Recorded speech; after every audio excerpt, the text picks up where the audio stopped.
இப்போ யார் sir first teacher? யார் சார் ஃபர்ஸ்ட் டீச்சரு? ஸ்கூல் டீச்சரா? ஸ்கூல் டீச்சரா பிள்ளைங்களுக்கு teacher? Mother is the first teacher. MGR பாட்டே இருக்கு இல்லையா? பழமொழி இருக்கு, தாயை போல சேலை ஏதோ சொல்லுவாங்க, தாயை போல பிள்ளை நூலை போல சேலம்பாங்க. ஒரு பிள்ளை நல்லவராவதும் தீயவராவதும் அன்னை வளர்ப்பதிலே.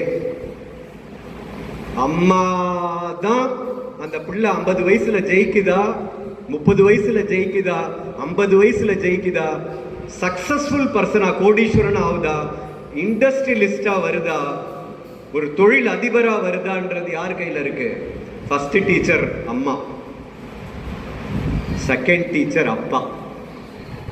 ஏமா சிங்கப்பூர் போனா நம்ம தமிழால இங்க வந்து ரயில்வே ஸ்டேஷன்ல புளி சாதத்தை திறந்து வச்சு சாப்பிட்றான், பக்கத்துல நாய் சாப்பிடுது, அங்கேயே வாந்தி எடுக்கிறான்.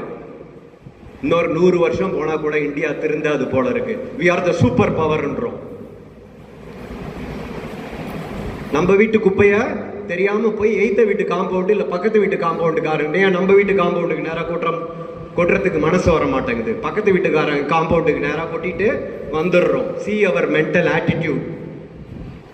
இந்தியா மாறணும்னா இதை வந்து புக்கில் இம்ப்ளிமெண்ட் பண்ணணும். கிளீனினஸ்ல இருந்து ஸ்டார்ட் பண்றேன். நான் இப்ப பேச போறது குழந்தை வளர்ப்பு. அதை ஒழுங்கா வளர்த்தா படிப்பு ஆட்டோமேட்டிக்கா வரும், வாழ்க்கையில ஜெயிச்சிடும். This is a orientation programme. அப்போ குழந்தைய வளர்க்கறது, காலையில எழுந்திரிச்சியா, பிரஷ் பண்ணியா, குளிச்சியா, குளிச்ச உடனே சாமி கிட்ட விளக்கேத்துனியா, நான்லாம் அப்படிதான் வளர்த்தாங்க. எங்க grand father Madras international airport, எங்க தாத்தா அம்மாவோட அப்பா வந்து செகண்ட் வேர்ல்டு வார்ல ஃபைட் பண்ணியிருக்காரு பிரிட்டிஷர்ஸ் ஆர்மியில, ஏர்ஃபோர்ஸ்ல. இன்டர்நேஷனல் ஏர்போர்ட் அத்தாரிட்டி ஆரம்பிச்ச உடனே he was observed to என்ன